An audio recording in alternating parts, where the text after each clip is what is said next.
All right, everyone, I want to give you a week-by-week week-by-week overview, there it is, of how to change your run form and what we do inside the Midfoot Project. So I'm here. You know who else is here? My main man. Right, Win?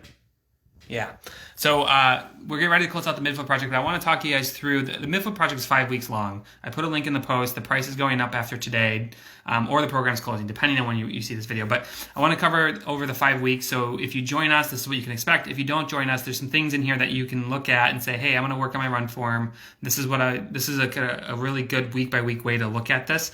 So we're going to talk about what to do and what we're going to cover. Let me know in the comments if you guys are joining us for the Midfoot Project. We're super excited. We have a lot of runners joining us, and we're super excited to start on April 4th. So the big questions I'm getting is like, I have a race coming up, can I do it?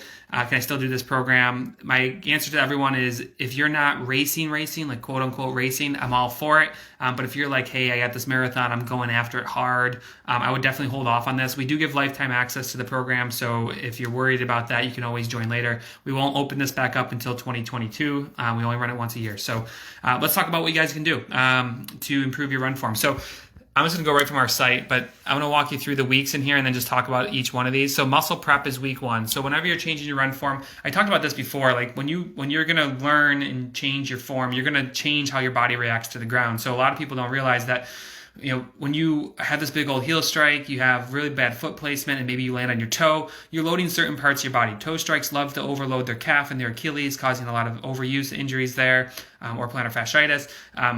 Heel strikers with the big old straight knee, they are just crushing themselves as far as any kind of ability to run forward.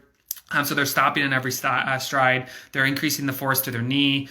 So there's a lot of issues there. When we start learning midfoot, we always like to prep the muscles, because when you switch to midfoot, you're going to start loading. Actually, I think I have it over here. I'm going to show you quick.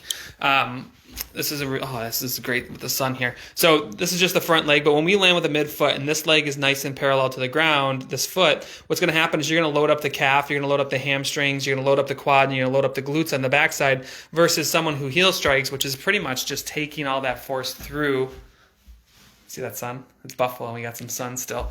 But you're taking all the force through the bone. So what we like to do is, early on in your run form journey, you want to make sure you're stretching the key muscle groups. Calf is big. Good place to start. I did post a video on how to do the calf stretch, so if you want to go back and look at my videos, you can find that. Week 2 is progressing. So a lot of people run into trouble with their midfoot strike, and they want to go really hard at it. Got to take your time. I did a video on like the 10% rule. Pretty much as you get sore, because you're going to get sore as you change your run form, whether it's this or something else, just give yourself some time to adjust. It takes about 4 to 5, 6 weeks or longer for people to make this full adjustment, but once it's there, it's there. You don't have to think about it anymore. It's good, but it does take some effort. Just make sure you're not going too quickly. I'm going right from here. So we just talked about progressing your midfoot strike. Week 3, just so anyone's wondering, I'm on the Midfoot Project, midfootproject.com. There's a link in the post. Week 3 is about stopping errors. Let's talk about the big errors that people make when they try to make this change. Most often what I see is runners will land too far on their toes, and that's a huge issue, because I just talked about it. If you're a toe runner, you're going to crush your foot and ankle. You're going to have a lot of problems with it. So just make sure you're not crushing yourself and landing on your toes. That is not what this is about. And also, I think it's really important to, sunny smile. Yeah, who can't smile when the sun's out? But there's 2 apps that I can recommend to you guys. So the first one is Coach's Eye. We use that app all the time. The second one is Huddle Technique app, HUDL Technique app. And you can just film yourself and just make sure you're not landing on your toes. You want that nice parallel shin.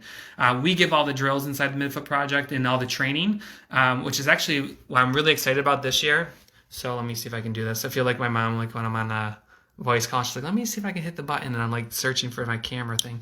So in this year, we're actually doing guided audio runs. I don't know why it took so much to get out, but guided audio runs. So you'll legitimately be able to pop me in your ear, and I'll actually walk you through the drills while you're running and what to think about. So like while you're running, you'll be able to just hear me kind of talking you through the process. So that's what we're very excited for that part. But just make sure you're not landing on your toes. That's the big piece. For us, after you kind of working on those errors, you're into week 4, working on midfoot at every pace. What a lot of runners don't realize in week 4 is that, like, for your foot strike, how your foot comes in contact with the ground. I'm going to come over here again. With how this foot comes in contact with the ground here, this shouldn't change. This leg position shouldn't change at all, no matter what pace you're running. So whether you're shuffling through an easy run or an end of a race, or if you are, all out in a 5K, like your front end foot placement does not change. So make sure you're practicing at every pace. And then the last piece here is running midfoot forever. So we just kind of drill in that and build the habit at this last point, making sure we're touching on all the anatomy. But you'll notice 5 weeks, right? So midfoot project's 5 weeks. It takes at least 5 weeks to get this, guys, because you need time for your anatomy to adjust and your body to adjust, because this is a little bit of a shock to the system as far as like trying to learn it, especially if you've been running for a while and you have these really bad habits that are built up upon millions of steps. So the change is worth it. I can promise you, you're going to shock absorb better. You're going to break less on every stride. Learning to run this way is a game changer. It's the first step of things we work on when we ever touch someone's run form. So whether you join us for the Midfoot Project or not, definitely try to learn this at some point, because it does make things a lot easier for you. If you want our help, there's a link in this post.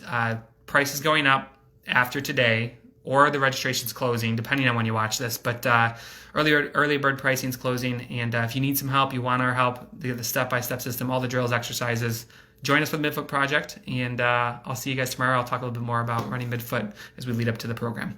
All right, everyone, have a great night.